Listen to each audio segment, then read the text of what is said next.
क्या आपको पता है कि एशिया का सबसे अमीर नगर निगम बृहन मुंबई नगर निगम यानी बीएमसी का बजट लगभग 868,000 करोड़ है। ये बजट इतना बड़ा है कि इसकी तुलना आप दुनिया के कई छोटे देशों के राष्ट्रीय बजट से कर सकते हैं।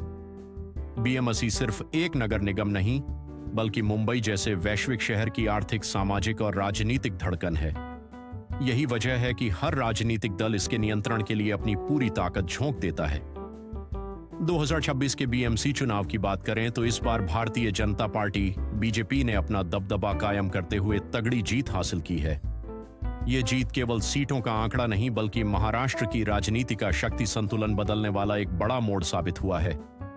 अफसोस या हैरानी की बात यह है कि इस बड़े चुनाव में उद्धव ठाकरे की शिवसेना काफी कमजोर दिखी, जबकि शिंदे गुट 29 सीटें जीतकर किंग मेकर की भूमिका में उभरा। लेकिन सवाल यह है कि बीजेपी ने इतनी बड़ी जीत कैसे हासिल की और इस जीत का असली मतलब क्या है। इसका जवाब जब हम तलाशते हैं तो साफ नजर आता है कि बीजेपी का यह रोड मैप सिर्फ एक चुनावी रणनीति नहीं थी, बल्कि सत्ता और राजनीति की मंथन प्रक्रिया का परिणाम थी। देवेंद्र फडणवीस, महाराष्ट्र के पूर्व मुख्यमंत्री और वर्तमान उप मुख्यमंत्री, इस राजनीति में चाणक्य की भूमिका निभा रहे हैं। उनकी रणनीति का हिस्सा था सभी गुटों और वोटरों को एनालाइज करना, एजेंडे को स्पष्ट रखना, सोशल मीडिया और ग्राउंड कैंपेन को बखूबी लागू करना और जरूरत पड़ने पर गठबंधन का कार्ड खेलना। राजनीतिक पंडितों का कहना है कि फडणवीस ने बीएमसी चुनाव के लिए जो रणनीति बनाई थी वह 2024 के आम चुनावों और उसके बाद महाराष्ट्र की राजनीति में बीजेपी की ओर से बड़ा बदलाव लाने का संकेत देती है। क्या आप जानते हैं कि बीएमसी, जो दुनिया के सबसे अमीर नगर निगमों में गिना जाता है, का बजट अकेले 868,000 करोड़ से अधिक है। यह चुनाव केवल एक नगर पालिका चुनाव नहीं, बल्कि महाराष्ट्र में सत्ता की नई दिशा तय करने वाला महत्वपूर्ण मोड़ है।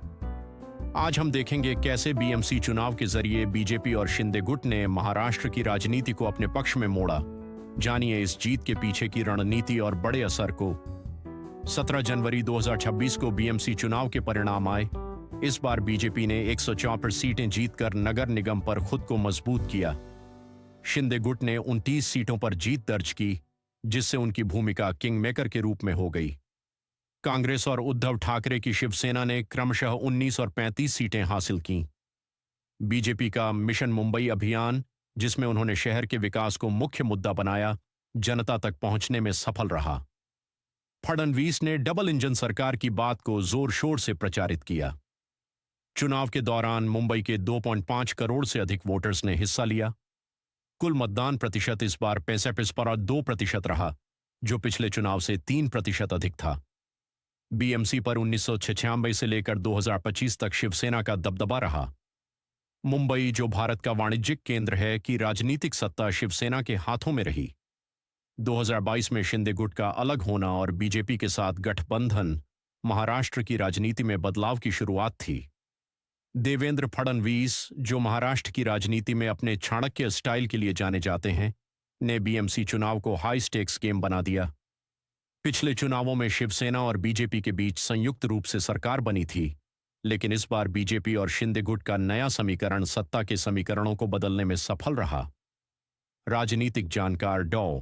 पंकज तिवारी का कहना है कि बीजेपी की सफलता का मुख्य कारण उनके प्रभावशाली चुनावी अभियानों और शहरी मतदाताओं तक पहुंच है।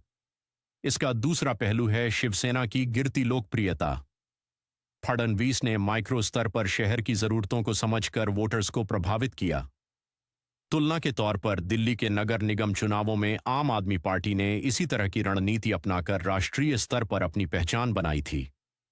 महाराष्ट्र की सामाजिक आर्थिक स्थिति, जिसमें बेरोजगारी दर 5.3% और औद्योगिक विकास दर 8.4% है, ने भी मतदाताओं को बीजेपी की ओर मोड़ा। बीजेपी का बीएमसी पर कब्जा करना महाराष्ट्र के बजट प्रबंधन पर गहरा प्रभाव डालेगा। इससे मुंबई की आधारभूत संरचनाओं में सुधार की उम्मीद बढ़ जाती है। राजनीतिक तौर पर यह चुनाव बीजेपी की राजकीय भूमिका को मजबूती देगा। दूसरी ओर शिवसेना और कांग्रेस को अपनी रणनीतियों पर पुनर्विचार करना होगा। सामाजिक रूप से इस चुनाव से नए शहरी मुद्दों पर चर्चा को बढ़ावा मिलेगा। विशेषज्ञों का मानना है कि बीएमसी चुनाव के बाद महाराष्ट्र विधानसभा और राष्ट्रीय राजनीति पर गंभीर असर पड़ेगा। आने वाले महीने में बीजेपी और शिंदे गुट के गठबंधन की रणनीतियां स्पष्ट होंगी। सियासी रूप से डबल इंजन सरकार की धारणा को अब कसौटी पर परखा जाएगा।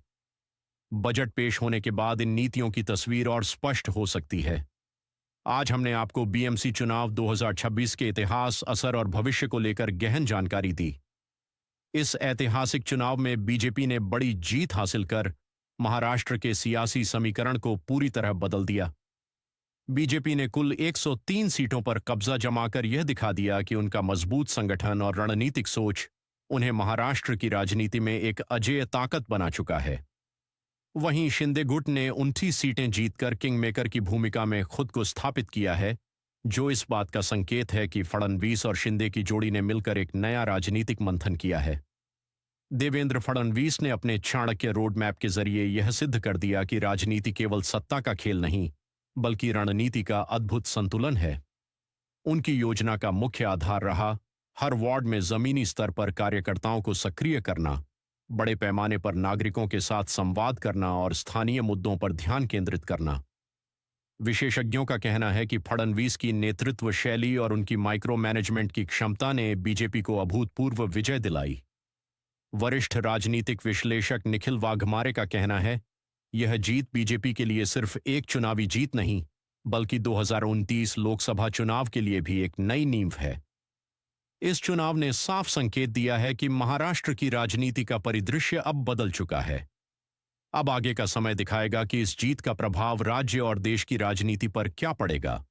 ऐसे ही विश्लेषण और गहरी रिपोर्ट्स के लिए जुड़े रहें हमारे साथ। हमारी खबरें आपके लिए हैं।